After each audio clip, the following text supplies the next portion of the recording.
SET Expo 2018, o maior evento de tecnologia, de mídia e entretenimento da América Latina. E neste último dia de evento e de congresso, um dos temas debatidos nos painéis foi a visão da comunicação na convergência digital.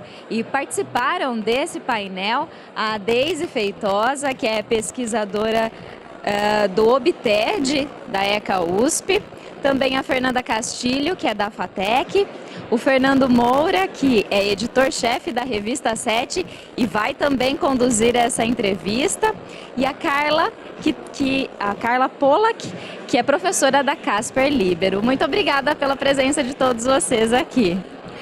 Fernando, começando por você, que foi o moderador, né, do painel. Você abriu o painel com uma definição de convergência. Vamos começar por ela? Difícil, né? Papo de professor é complexo, né? Não, o que eu dizia no início da palestra é que eu acredito na convergência e acredito no conceito do aparelho de TV como lugar de onde se converge o audiovisual, né? Agora, a grande discussão que eu encontro nessa convergência é como nós vamos trabalhar o que chega lá. Então, nós hoje estamos com uma discussão de forma de distribuição de conteúdo. Que estamos discutindo se é TV aberta, fechada, OTT, VOD, SVOD, Everywhere. Como que eu recebo esse conteúdo, por um lado, mas antes como que eu vou distribuir esse conteúdo. Então, o que preocupa da convergência é se essa convergência não vai homogeneizar o conteúdo, né? Então, uma coisa que eu escuto muito, começamos na aula, é o Netflix tem um algoritmo que é ótimo. Agora, não será que esse algoritmo vai fazer que todo mundo veja La Casa de Papel? Eu acredito que isso está fazendo isso. Então, a discussão que tem na academia é justamente essa, é discutir até que ponto aceitamos essa convergência, até que ponto vamos para a inteligência artificial e como que trabalhamos esses conceitos. E por que para mim é importante na SET, no congresso da SET? Porque a gente é como que os chatos, nós juntaram os quatro aqui, e o Francisco e o Fernando, nós somos as pessoas mais chatas do mundo, porque nós não somos positivistas, ou seja, a tecnologia e a convergência nem sempre é positiva. Nós acreditamos que algumas coisas são, a partir do momento que, pelo menos você modere e estabeleça parâmetros. Se não temos parâmetros, vamos só para uma questão. É tecnologia, eu consigo manusear, tá certo. Não, nem sempre é assim. Na fala do professor Francisco, isso ficou bastante claro, né? Na necessidade de se criar um modelo de negócio que atenda a cada uma dessas linguagens, né? E a Carla introduziu muito bem essa questão, falando da necessidade de se conhecer, né? O público de cada uma dessas plataformas, né, Carla? Eu gostaria que você falasse um pouquinho mais sobre isso. A gente está num momento de convergência, a gente está num momento de ampliação das plataformas. E os públicos, eles estão se segmentando, cada área tem um público específico. Por exemplo, eu vejo muitas pessoas pensando, agora eu tenho que estar no YouTube. E pessoas da minha idade, acima dos 40 anos. E quem está essencialmente hoje no YouTube são os jovens. Então, para você conversar com alguém da minha geração no YouTube, você tem que fazer uma linha de raciocínio muito diferente do líder, por exemplo, hoje do YouTube, que é o Conrad, com a empresa produtora dele, a Condzilla, que é feita para um público muito jovem, como o segundo, que é um humorista. Então, eu preciso entender quem consome o quê para eu poder adequar o conteúdo para chegar até lá. Não que eu não possa ter um conteúdo para pessoas com 40, 50 anos no YouTube, mas com certeza vai ser muito diferente da dinâmica da juventude. Então, a gente tem que conhecer mesmo. E aí esse conhecimento vem por meio das pesquisas, por meio de ferramentas? Essencialmente. Na televisão, a gente tem a Cantar Ibope, que hoje é quem distribui as ferramentas, mas esse dado ele tem que ser associado à sociologia, a estudo permanente de classe social, aos dados do próprio IBGE, né, mudança de comportamento, e também com pesquisas qualitativas. Ouvir o que essas pessoas que consomem conteúdo de mídia estão pensando. E eu ainda digo que a cultura ela demora muito a mudar. A gente tem eu já morei fora de São Paulo, a gente tem um universo de São Paulo que é muito particular, de acesso, de acessibilidade, de consumo, muito diferente do restante do Brasil. E a gente tem que estar atento a isso também. Essa importância, né, do público fica muito claro também na sua apresentação, né, Fernanda? Quando você traz aí o conceito de mobilização transmídia, né? Gostaria que você também falasse um pouquinho pra gente sobre esse conceito que você apresentou. Sim, essa questão de mobilização transmídia, né? Você falou que papo de professor, né? A gente na condição de professor, a gente tem sempre essa questão da conceituação, né? Então tem sido conceituada essa ideia de mobilização transmídia, sobretudo fora do país, né? E pensando aqui no Brasil como os nossos fãs, né? O poder das audiências e principalmente os nossos fãs, como eles têm se colocado tanto na internet como em diversas plataformas, né? Pensando exatamente nisso, né? Qual é a intervenção desse fã, como esse fã, por exemplo, está subvertendo esse algoritmo, né, da Netflix, do Facebook, né, e como eles têm se comportado e se mantido ativos, né, de forma bastante ativista e engajada, né? Marcando posição mesmo, né? Exatamente. E aí a TV é feita de experiências e é feita de memórias também. Eu gostaria que a Deise comentasse um pouquinho sobre o projeto que ela vem desenvolvendo junto ao OBTED. Então, a gente está desenvolvendo o OBTED, o Observatório Brasileiro de Televisão Digital e Convergência Tecnológica, e um dos projetos do OBTED é um museu de memórias e oralidade sobre a televisão. Então, a intenção é que a gente possa resgatar um pouco sobre as memórias afetivas que a população tem em relação à televisão, sejam memórias positivas, sejam memórias negativas, né? O que é a televisão, como é que a televisão me impactou, né? Como é que a televisão influenciou o meu jeito de vestir, os meus hábitos, a minha vida, como é que foi meu encontro com a televisão. A primeira vez que eu vi televisão era através de um televizinho, e agora, como é que eu vejo esse cenário que tem tantas possibilidades? E a televisão do futuro, o que é que eu gostaria? Como é que eu gostaria que fosse? Então a ideia é a gente poder despertar esse sentimento sobre a televisão, para que a gente consiga construir juntos essa televisão que está sendo tecida, né? Está sendo construída, costurada nesse cenário aí da convergência tecnológica. Aproveitando esse gancho da Deise, eu gostaria que vocês falassem qual que é a televisão que vocês realmente imaginam de agora em diante, se é que é possível a gente dar uma definição nesse sentido. Daisy, se a gente soubesse, trabalhava na Disney, trabalhava na Fox. Já estava com o modelo de negócio pronto, né, Fernando? Exatamente. Eu acredito na televisão como um aparelho que me traz conteúdo relevante. Sim? Não o aparelho do centro da sala, sino a TV como uma tela. A tela onde eu consigo assistir a conteúdos que são relevantes, que me trazem uma proximidade. Já acredito muito na televisão de proximidade, cada vez mais. Essa coisa global está ótima, mas cada um de nós gosta de se rever lá na tela. E acho que a grande discussão com a televisão desde o início é se eu me revejo ou não nela e se eu consigo encontrar nela alguma parecência com o que eu sou. Se eu tenho isso, eu vou gostar do audiovisual, da TV, do que for. Agora, se eu não tenho essa participação, se eu não... Eu falo com meus alunos, mas por que você gosta do Game of Thrones? Você alguma vez foi Vikings em sua vida? Você alguma vez teve essa coisa? Para quem mora na Europa, Fernando, a gente percebe essa coisa que eles têm. Mas por que você tem que ser Vikings? Porque o colega, o algoritmo faz que você funcione. E para pertencer, você tem que ter coisas em comum. Então, se fôssemos pensar, há 80 anos com a rádio, as pessoas se juntavam para ouvir, para comentar. Há 50 se juntavam para ver televisão e comentar. Agora as pessoas veem séries no celular para depois comentar na rede social e conversar com seus amigos. Então, de alguma forma, temos essa referência, esse olhar para lá, e isso me traz alguma coisa. Concordo plenamente com o professor. É o que te conecta ao mundo. As pessoas ainda hoje, elas se sentem muito conectadas com a internet, mas a televisão é o que valida. A maior índice de credibilidade ainda, quando algo é notícia, é na televisão, não é na internet. Então, ainda eu acredito nisso, nessa interação, nessa integração. Então, a televisão, ela para se sustentar, para ela realmente se viabilizar, ela tem que ser algo que me integre ao mundo. E, Carla, as redes sociais só impulsionam isso, né? Só impulsionam. Não só as redes sociais, o próprio YouTube, a cada 10 vídeos, em média de 6 a 7 vídeos são de conteúdo de televisão. Então eu vou fazer uma revisão, é uma plataforma, ela é adicional, ela não é concorrente de maneira alguma. E para você, Deise? Para mim, nesse cenário, a gente sempre escutou, né, que a televisão ia morrer, que ia morrer, mas o que a gente vê é a televisão se tornar mais televisão ainda, se fortalecer, né? A Carla mesma apontou pesquisas que demonstram isso, que a televisão ela aumenta, que aumentou em meia hora o consumo diário médio da população brasileira em relação à televisão. Então a televisão ela só se fortalece com esses novos dispositivos. E a televisão, então, ela passa a ser uma linguagem que vai penetrando aí nos diversos dispositivos e chega até nós através dessas telas, essas múltiplas telas, e que dá a oportunidade aí. A gente tem só a oportunidade de poder aprender cada vez mais e construir, adaptar essa linguagem às linguagens da convergência tecnológica, para que a gente possa também receber televisão, né, conteúdos televisivos através do celular. Né, a gente não pensar, por exemplo, só dizer assim, vou migrar o conteúdo do meu canal de televisão para a internet. Não adianta. A gente tem que adaptar. A gente tem que pensar, então, na televisão que você vai assistir em ambiente de OTT, né? A televisão que você vai assistir em outros dispositivos. Como é que é essa televisão? Como é que eu consigo dialogar com o meu público, mas sempre considerando essa herança da linguagem televisiva?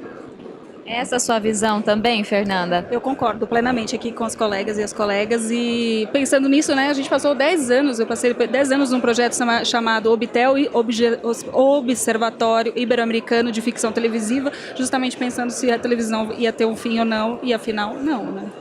Ela está cada vez mais forte, né? Tanto é que a gente está aqui discutindo sobre ela, né, Fernando? Num espaço de tecnologia. Como que é ter cada vez mais presença da comunicação aqui no Congresso 7 Expo?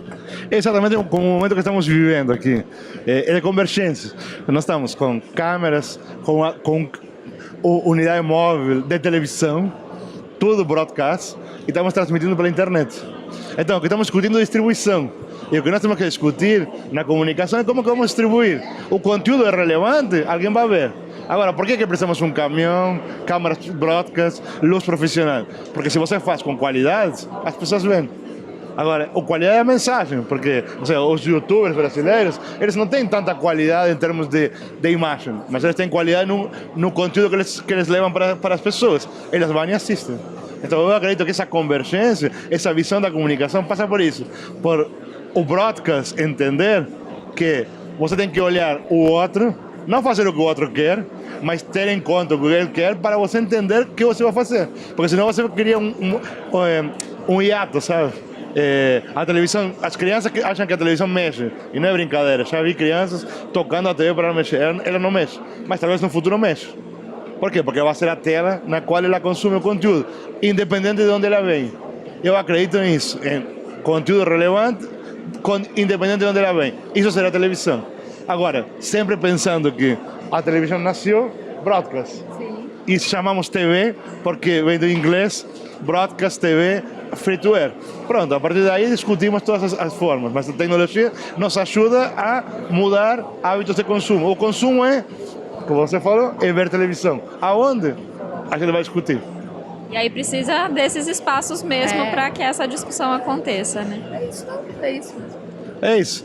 E por isso a TV Universidade é importante, o Facebook é importante. O que nós estamos fazendo neste momento, não estamos roubando lugar à televisão. Já estamos usando um espaço que a televisão antes não nos dava. Só. Agora, a questão é como que nós usamos e como que nós trabalhamos esse espaço. Esses são os grandes desafios que vocês imaginam para os próximos anos? Na verdade, eu acho que talvez o maior desafio é o que a gente vai produzir para toda essa convergência. Eu tenho muitas plataformas, eu tenho muitas vias, e o que eu tenho a dizer? Na verdade, é o que eu tenho a dizer. Para mim, é o maior desafio de qualquer pessoa que vai trabalhar com comunicação, que vai levar qualquer tipo de conteúdo. É o que eu tenho a dizer. Eu sempre brinco com os meus alunos que na vida você precisa ter uma grande ideia para se tornar uma referência. Uma só. O difícil é ter essa grande ideia.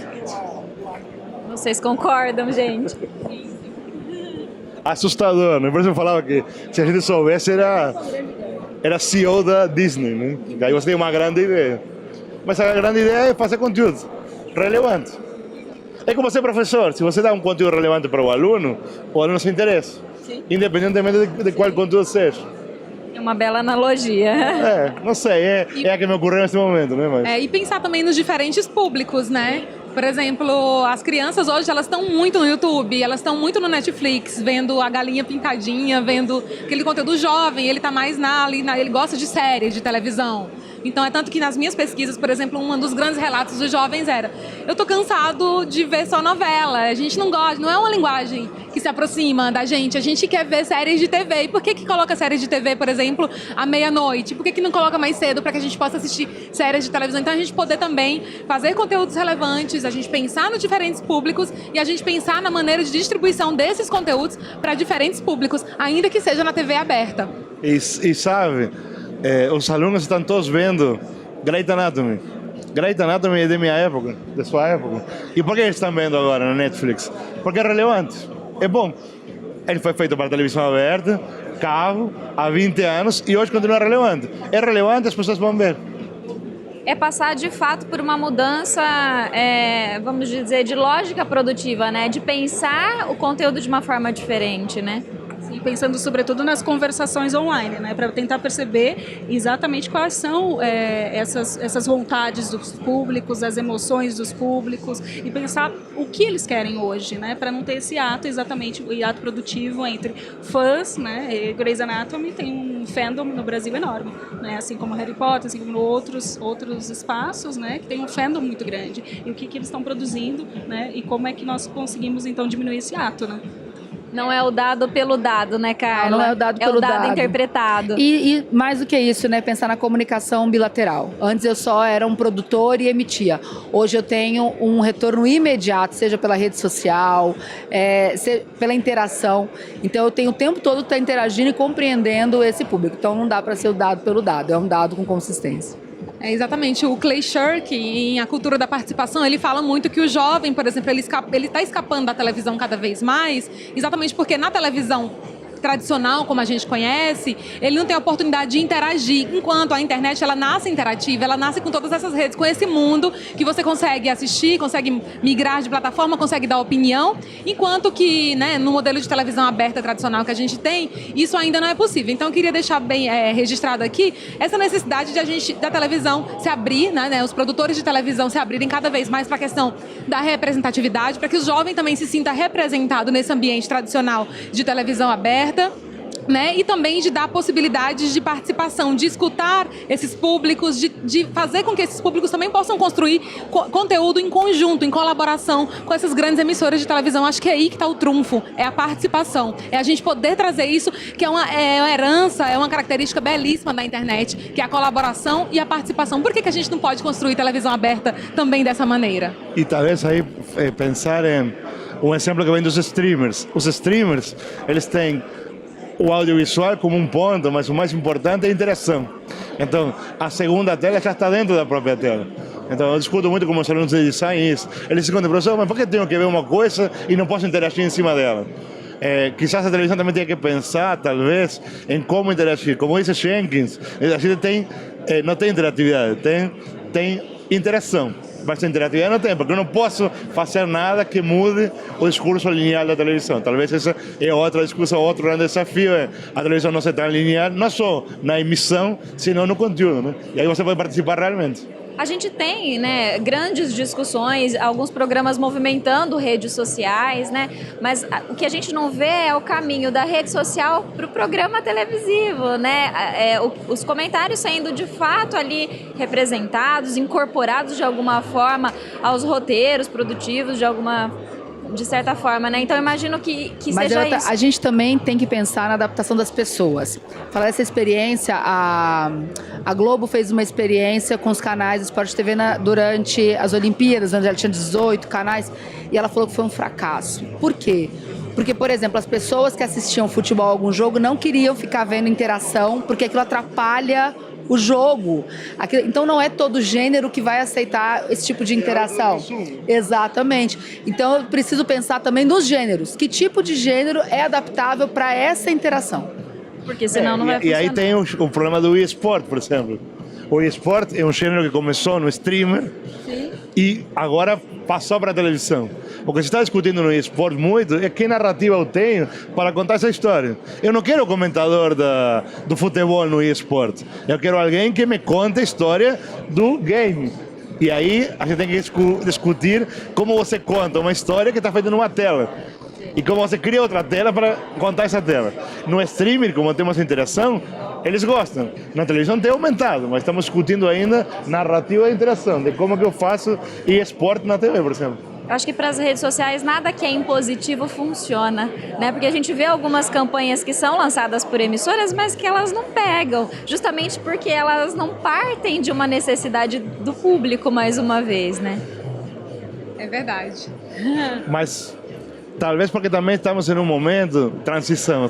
Acho que todo mundo está experimentando. Tal como nós, a gente está olhando para o fenômeno e talvez se falássemos há 2 anos atrás de transmídia, não falávamos de ativismo lá. Então, isso vai mudando constantemente e acho que vai mudando com o hábito e vai mudando com os jovens, que há 5 anos eram crianças, agora são jovens e daqui a 5 vão ser adultos e vão começar a tomar... É como, sabe, como professor, é como a rádio dos 80, sabe? O fenômeno dos playlists de 80, somos nós que nascemos nos 80 e queremos ouvir a música dos 80. O próprio Henry Jenkins, ele fala nisso, que nós estamos nesse momento de convergência dentro do furacão. E só depois de algum tempo nós vamos entender toda essa mudança tecnológica, toda essa revolução. E aí se fala muito nessa questão da televisão dos grandes eventos. De fato, não é todo gênero que se vai adaptar a esse novo modelo, né, de convergência. E há novos modelos que surgem dentro desse novo aspecto de convergência, né? Novos modelos, novos conteúdos, né? Então a gente tem que pensar nisso também. Acho que a gente também tem que reconhecer que a gente falou aqui da questão da televisão aberta, mas que as emissoras de televisão aberta, elas estão se abrindo aos poucos para os experimentos. Um grande experimento que a gente pode citar é O Brasil que Você Quer para o Futuro, que a Globo, né, enfim, abriu para o público e está sendo um sucesso. E, por exemplo, quando eu faço o convite para algumas pessoas enviarem um vídeo para o Museu Oral da História da Televisão, as pessoas falam, é igual o Brasil que Você Quer para o Futuro? Eu falo sim, então as pessoas, elas gostam de participar, elas gostam de estar dentro. Alguns jornalísticos também, em que o jovem repórter é uma pessoa da comunidade, ele vai lá e fala da comunidade, olha o espírito de participação, as pessoas, elas se envolvem, elas gostam de participar, elas gostam de construir esses conteúdos telejornalísticos, porque elas passaram a vida inteira assistindo eles, então elas sabem como, elas aprenderam de maneira muito natural até como construir conteúdos, né? À toa que o YouTube foi um sucesso, porque as pessoas aprenderam a fazer vídeo com a televisão, com o cinema, mas principalmente com a televisão que está ali no cotidiano da vida delas. Porque as pessoas querem pertencer e participar. E o sujeito já não é passivo. E é interessante nessa campanha que ela passou por uma remodelação, né? Ela surgiu com uma proposta para ser feita em lugares representativos das cidades, mas o que as pessoas que fazem uso das redes sociais queriam mostrar problemas, né? E aí ela passou por um reposicionamento e a emissora aceitou esse reposicionamento. Porque é a proximidade, Leire. Exatamente. É próximo, eu sou próximo, eu quero me ver lá na telinha. Passei 50 anos sem estar lá. Agora eu tenho essa possibilidade, né, professor? Mas as pessoas também querem falar, elas estão angustiadas, elas precisam falar e elas passaram muitos anos... Assim, não em relação às mídias, né, em relação à opinião delas nas mídias, caladas. Agora com a internet, não é à toa que a gente vê esse boom de participação. E especialmente com a televisão, as pessoas, elas querem falar, elas querem participar. Esse é um anseio. E principalmente no momento político que a gente está vivendo no Brasil, né? Concordo. Eu acho que é isso, as pessoas querem participar, mas ainda assim... essa participação tem que ter um filtro, porque quem está assistindo, às vezes fala, não quero ouvir todas essas pessoas, eu quero ouvir um especialista, porque a televisão ainda é um líder de opinião, ela ainda é. Então a gente tem que dosar mesmo essa participação. Concordo, Leire. Vamos fechando se quiser e pensar que temos que ter mediação. Da mesma forma que você está mediando a fala dos professores, que falamos muito, a televisão também media e estabelece um nexo entre o público e quem está olhando em casa. Tá certo, foi um prazer conversar com vocês. Muito obrigada. Foi todo nosso. 7 Expo 2018, o maior evento de tecnologia de mídia e entretenimento da América Latina.